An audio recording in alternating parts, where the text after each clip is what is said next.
One sunny Sunday afternoon, I got a call. Alright, I'm just trying to be dramatic. So one Sunday afternoon, when I was in secondary school, I was in boarding house. Like I was in boarding house almost through my life, right? So I was in boarding house, and then we were observing siesta when my matron's phone rang. So when it rang, I just felt like, that's my dad. Now let me tell you something about my dad. My dad wasn't the kind of person to call my matrons. My mom could call, but my dad was not the kind of person to call the matron. Even if I was missing him or he's missing me and all of that, like, it's not that kind of a person. And as at this time, he was in South Africa. So he called that Sunday, and then my mom was like, my dad. And to my surprise, it was my dad. So I was given the phone and I was speaking with my dad. I can't remember how the conversation went, but I do remember one statement that he said, and that was, I will miss you. So when he said that, it didn't make sense, right? And to the best of my surprise, few days into the week, my proprietress came to school, and she came to school, and this was like, it was that period where just SS3 and GS3 were in school, right? And she came to school, and then she asked after me, and then she was like, my mom said I should come home because she misses you. Now, if you know my mom as at then, you would know that she's not the kind of person to say come home because I miss you. If you are coming home, it has to be for business. Like, that's the kind of woman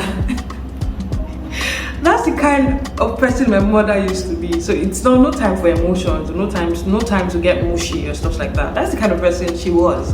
Now she's way better. Now she's loving, she's smothering. Maybe it's the grandchildren that made her emotional, I don't know, but okay. So yeah, so when my proprietress told me that, I knew somebody was dead, right? So I sat down in the car because she was going to take me home. My school at the time was in the same state as my home, yeah? So she was going to take me home, and in the car, when I sat down, I began to think, who was dead? Was it my mom? I said, no, it's not my mom. My mom just told her to call me. Is it my sister?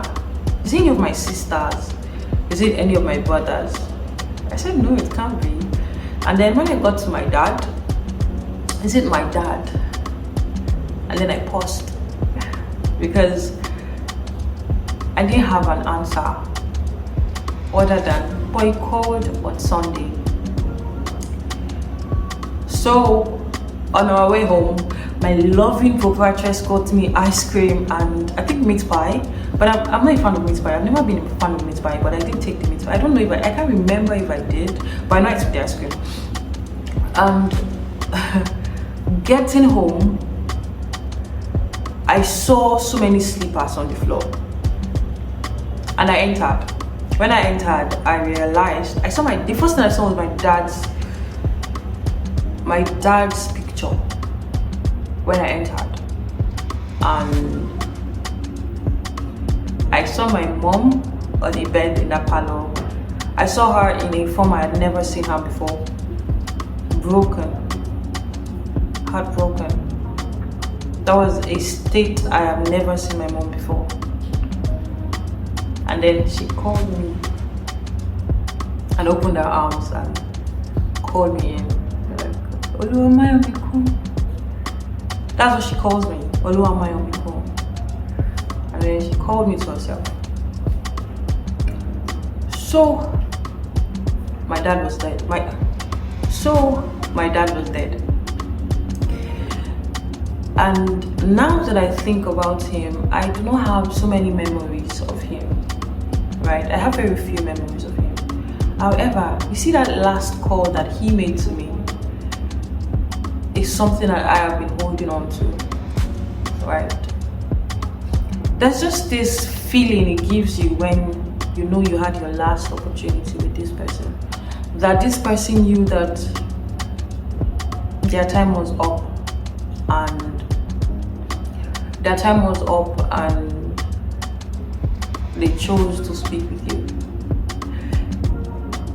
There's that comfort in it.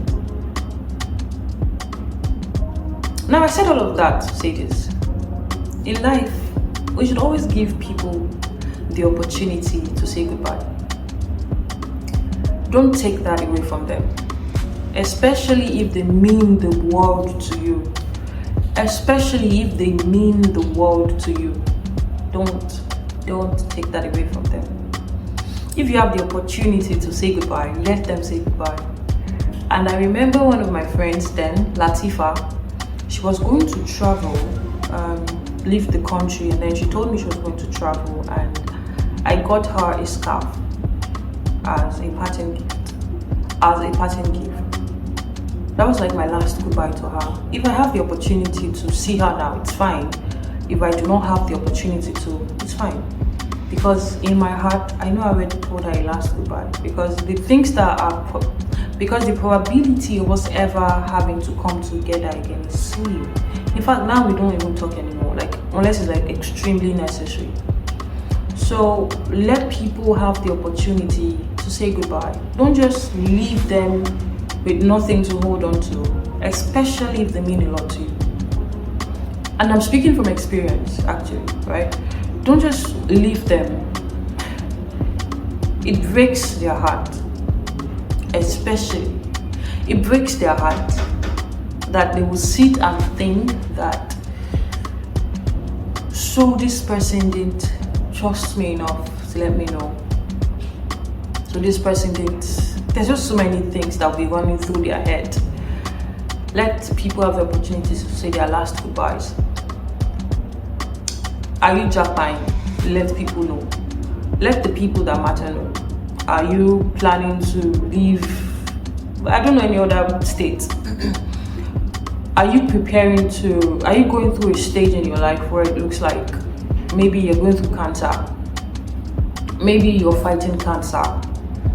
And just let people know, the people who care about you, the people you care about, that you say that you care about, that you know that you care about, let them just know.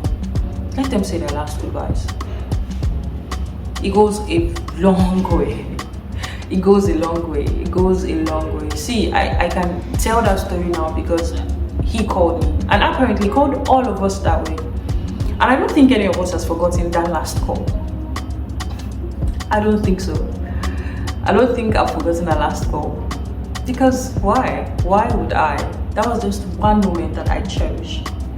So give people that moment, right? All right then. Have a wonderful week. Bye-bye.